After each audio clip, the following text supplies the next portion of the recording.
Hello and welcome to this episode of SPSS one-on-one series with the Warrior Analytics.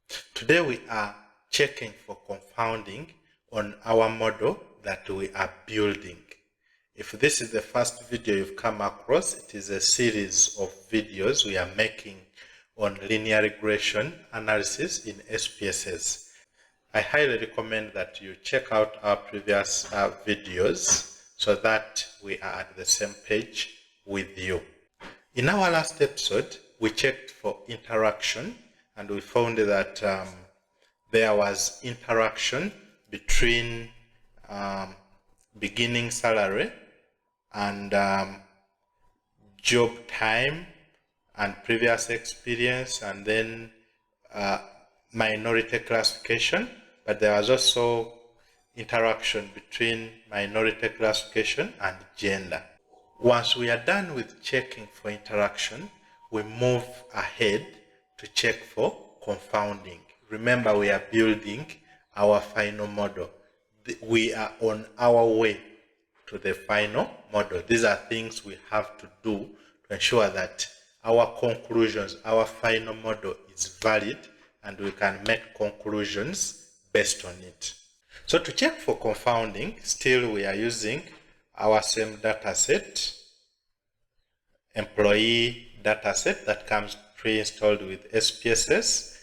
Just to remind ourselves, during model building, we said you select variables, check for interaction, then check for confounding. So confounding is the last step of building our linear regression in SPSS.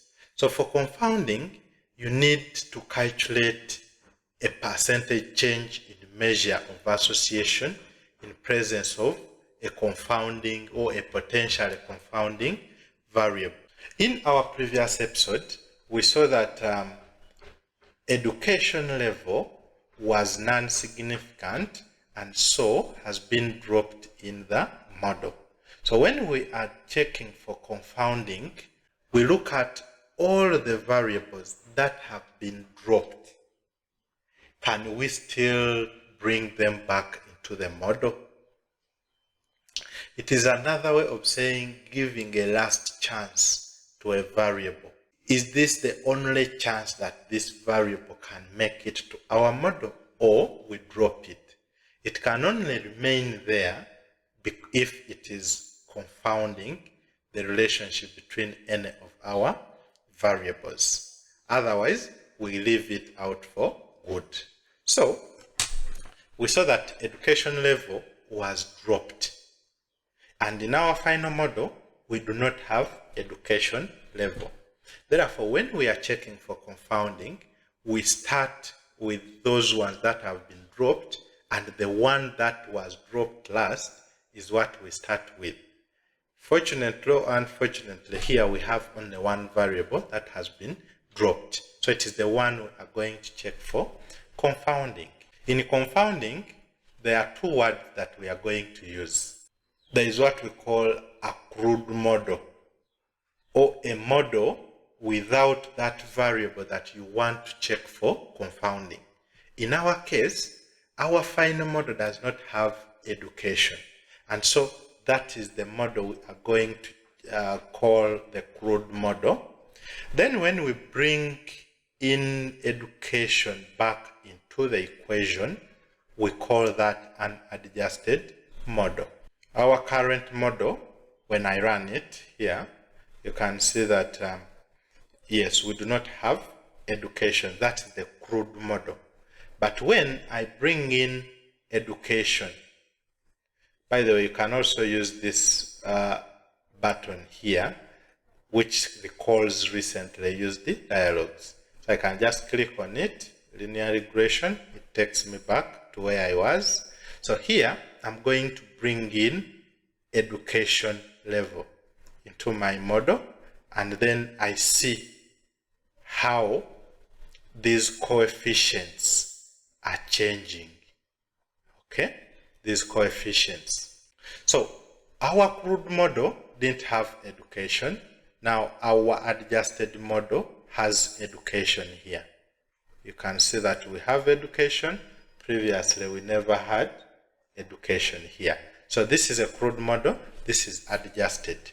So we use this formula of crude minus adjusted over crude times 100. This one we are dealing with the coefficients.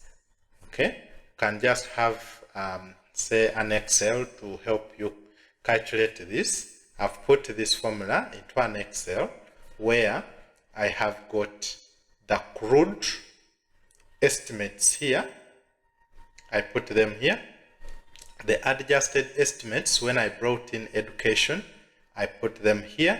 Then I apply my formula onto this, and I'm interested in any change in these coefficients between crude and adjusted. If it is above 10%, I will consider that to be a confounder.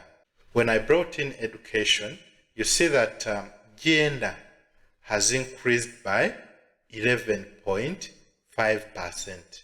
Then beginning salary by 60.4%.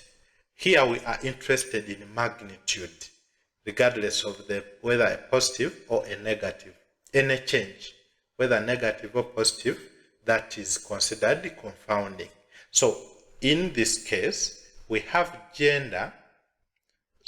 we have education level as a confounder, confounding the relationship between gender and beginning salary on current salary.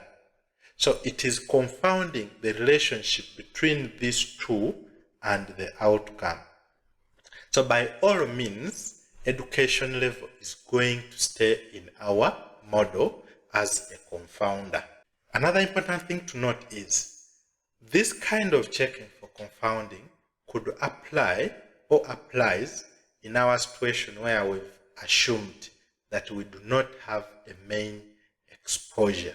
But if we had a main exposure, then we would be only applying this formula on that main exposure only. If that was our main exposure, then we only check for this variable that we've dropped, whether it is confounding our main exposure. That said, let us now look at our final model. So this last model we've just run with education level, now that becomes our final model. I'm just going to organize this so that education is up here. I want these interaction terms to come last. I first push them here and bring them back so they will be at the end. I run it again, and then I have my basic variables first, then interaction terms last. So congratulations, we have got our final model. It has been a long way, but finally we have a final model. So in the next episode, we want to look at the very last step in the regression analysis, that is final model check, where we shall be interpreting these results and how to report these findings in our report. Consider liking and subscribing to our channel so that you don't miss out any of our episodes. In case you have any questions, any concerns, I'll be glad to answer them in the comment section. See you in the next episode.